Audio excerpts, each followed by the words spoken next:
झूठ बोलने का नुकसान। एक वक़्त था, एक गांव में एक चरवाहा शेफर्ड रहता था जो हर रोज़ अपनी भेड़ों शीप को चराने जंगल ले जाता था।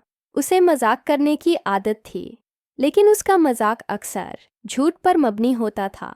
एक दिन उसने शरारत सूझी और ज़ोर ज़ोर से चिल्लाने लगा, शेर आया, बचाओ।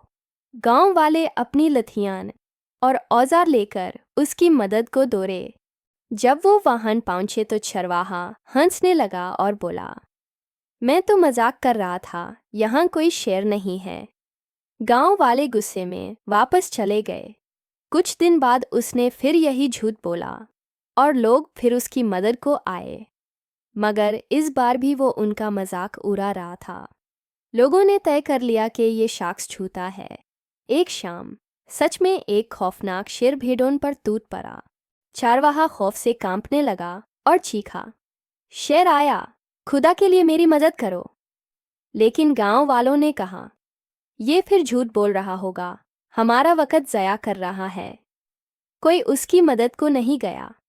नतीजा ये हुआ कि शेर ने उसकी सारी भेड़ों को मार डाला और चरवाहा मुश्किल से अपनी जान बचाकर भागा। उस दिन उसने आंसू बहाकर तौबा की कि झूठ का सबसे बड़ा नुकसान ये है कि जब झूठा शख्स सच भी बोलता है तो कोई उस पर यकीन नहीं करता। सबक लेसन, झूठ बोलना सिर्फ गुनाह ही नहीं, बल्कि ये आपका एतबार ट्रस्ट ख़त्म कर देता है। एक झूठ को छुपाने के लिए 100 झूठ बोलने पड़ते हैं और आखिर में इंसान तन्हा रह जाता है।